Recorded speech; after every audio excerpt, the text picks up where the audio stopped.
ایک قول سنانا ہے آپ کو امام حسین کا، اور خواہش میری یہ ہے کہ میرے حاضرین اور ناظرین اس قول کو رٹا لگا کے یاد کریں، اس قول کو انشاءاللہ۔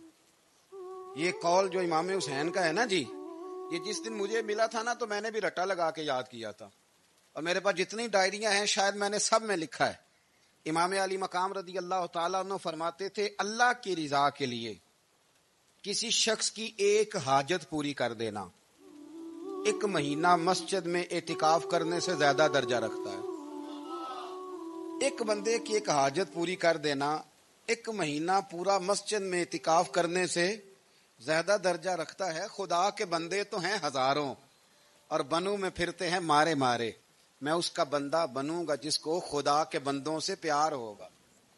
کسی بندے کی ایک حاجت پوری کرنا 1 مہینہ اعتکاف میں بیٹھنے سے زیادہ افضل ہے۔ اسی لیے تو میرے حبیب کریم علیہ السلام نے فرمایا تو رب کے بندوں کی حاجتیں پوری کرنے میں لگ جا، رب تیری حاجتیں پوری فرما دے گا۔ تو امام علی مقام فرماتے تھے ایک حاجت کسی کی پوری کرو۔ حضرت جناب سیدہ زینب بنت ابی رافع کہتی ہیں کہ سیدہ فاطمہ الزہرا نا ایک دن اپنے دونوں شہزادوں کو لے کے، جب حضور کی طبیعت مبارک بظاہر علیل تھی جس میں حضور کا وصال ہوا، دونوں شہزادے لے کے سیدہ فاطمہ نبی کریم کی بارگاہ میں گئی، کہنے لگی یا رسول اللہ میرے بچوں کو کچھ دیجئے سیدہ پاک۔ تو حضور اٹھ کے بیٹھ گئے، اس کندھے سے امام حسن کو لگایا اور اس سے امام حسین کو لگایا، اور فرمایا فاطمہ کہ جو میرا حسن ہے نا اس کو میں اپنی ہیبت اور سرداری دیتا ہوں، اور فرمایا یہ جو میرا حسین ہے نا حسین کو میں اپنی جرت اور سخاوت دیتا ہوں۔ میرا حسین جرت مند ہوگا اور سخی ہوگا۔ داتا گانج بخش علی حجویری، امام الاولیاء، سید الاصفیاء، داتا صاحب کشف المعجوب میں فرماتے ہیں ایک دن نا امام حسین کے پاس ایک شخص آیا بڑی دور سے کچھ مانگنے کا، حضور کچھ دیجئے۔ وہ شخص کہتا ہے کہ میرا ظرف یہ تھا کہ 4-5 دینار ملیں گے۔ تو امام حسین فرمانے لگے تھوڑی دیر بیٹھ جا، رزق آ رہا ہے۔ تو امام حسین کو حکومت وقت کی طرف سے نا 5 تھیلیاں ملی، جس میں ایک تھیلی میں 500 اشرفیاں تھیں۔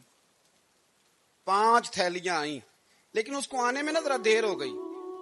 وہ 5 تھیلیاں جب آئی نا تو امام حسین اس کی طرف 5 تھیلیاں بڑھا کے نا، ذرا دیکھنا میری طرف غور سے، 5 تھیلیاں بڑھا کے نا تو فرمانے لگے میاں جتنا تجھے انتظار کرایا ہے نا اتنی ہم تیری حاجت پوری نہیں کر سکے، تو یہ نہ محسوس کرنا کہ حسین کے دروازے پہ بیٹھا بھی رہا ہوں تو ملا کیا ہے، یہ نہ محسوس کرنا۔ وہ شخص کہتا ہے جب میں نے وہ تھیلیاں کھولی اور پھر میری نظر امام حسین پہ پڑی تو میرے اندر سے آواز آئی اگر حسین ابن علی اتنے سخی ہیں تو محمد عربی کتنے سخی ہو۔ اگر یہ معیار ان کا ہے، ان کا یہ معیار ہے، اور خود بھیک دیں خود ہی کہیں منگتے کا بھلا ہو، خود کہنے لگے جتنا انتظار کرایا ہے اتنی تیری مدد کر سکے۔ یہ سخاوت کا معیار تھا، یہ طریقہ تھا۔ ایک دفعہ سیدنا امام حسین رضی اللہ تعالیٰ عنہ کے گھر کے اندر نا 5000 دینار آئے، مسجد میں تھے، آپ کو 5000 دینار ملے تو امام زین العابدین کہتے ہیں کہ مسجد سے لے کر گھر آنے تک امام حسین نے 5 کے 5000 اللہ کے رستے میں خیرات کر دی۔ فرماتے میں نے کہا ابا جی 5 دینار کی گھر میں ضرورت تھی، مالاں والے سخی نہیں ہوندے تے سخیاں کل مال نہیں ہوندا، ایتھے اوتھے دوویں جہانی سخی کنگال نہیں ہوندا۔ کہا ابا جی 5 دینار کی گھر میں ضرورت تھی، تو کہتے ہیں مجھے فرمانے لگے بیٹا یہ جن کو میں نے دیا ہے نا یہ گھر کے لیے ہی دیا ہے، یہ گھر کے لیے ہی دیا ہے، جن کو دیا ہے تمہارا کیا خیال ہے یہ باہر خرچ ہوا ہے، یہ گھر کے لیے ہی ہے۔ اس لیے کہ جب انسان دوسروں پر شفقت کرتا ہے تو اللہ اس کے گھر پہ رحمت فرماتا ہے۔ امام حسین کے مزاج میں پہلی بات میں نے ذوق عبادت کی عرض کی، دوسری بات عرض کر رہا ہوں کہ صحابہ حضرت اسامہ بن زید بڑے پیارے ہیں میرے نبی کریم کے، بڑے پیارے۔ حضرت اسامہ بن زید کے بارے میں سیدہ عائشہ صدیقہ فرماتی ہیں ان کے ناک سے اگر ریٹھ نکلتی تھی تو اللہ کے رسول اپنے دستے مبارک سے صاف کر دیتے تھے، اور سرکار فرماتے تھے کہ اگر اسامہ لڑکی ہوتا نا، ان کے غلام کے بیٹے تھے حضرت زید بن عمرو، اگر یہ لڑکی ہوتا میں اسے زیور پہناتا۔ بڑے پیارے تھے، لیکن جب ان کا آخری وقت آیا نا تو 60,000 دینار کا قرضہ تھا، رشتہ داروں سے کہا، دوستوں سے کہا، یاروں سے کہا اور قرض ادا نہیں ہو رہا تھا. حضرت اسامہ بن زید کہتے ہیں بڑا پریشان تھا.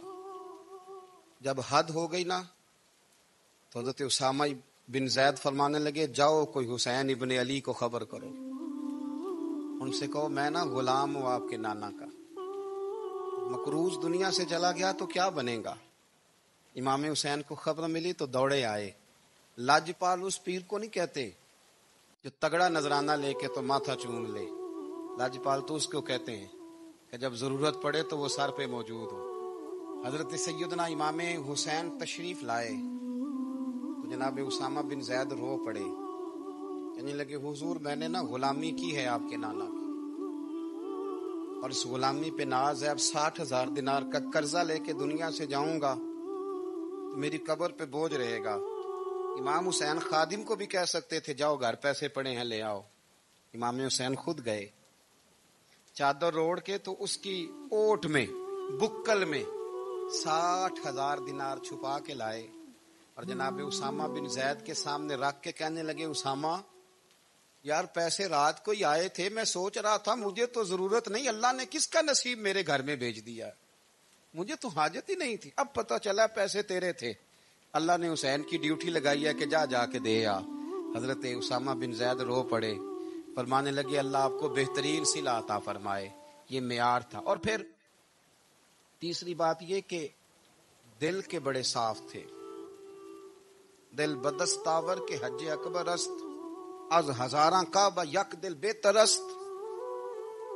شیخ سعدی کہتے ہیں کہ درویش کہتے ہیں کہ کسی کا دل رکھ لینا نا، دل راضی کر دینا، کعبے کا 1000 بار حج کرنے سے بہتر ہے. دل بدستاور کے حج اکبر است، کسی کا دل راضی کرنا حج اکبر ہے. امام بڑا ہی پیار کرتے تھے. گھوڑے پہ جا رہے تھے، کچھ فقیر غریب لوگ بیٹھ کے روٹی کھا رہے تھے. کہاں رہے تھے؟ سڑک کے کنارے. تو امام زین العابدین فرماتے ہیں کہ جب امام حسین گزرے تو انہوں نے آواز دی حضور دل کرتا ہے ہمارے ساتھ بیٹھ کے روٹی کھائیں.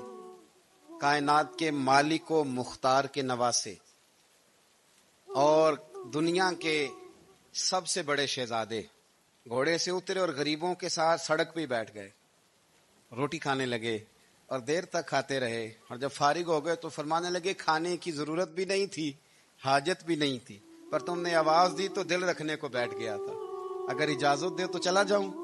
یہ مزاج تھا، یہ طبیعت تھی. آپ کے ایک بھائی ہیں چھوٹے، حضرت محمد بن حنفیہ نام ہے، حضرت مولا علی شیر خدا رضی اللہ تعالیٰ عنہ کی دوسری بیوی سے.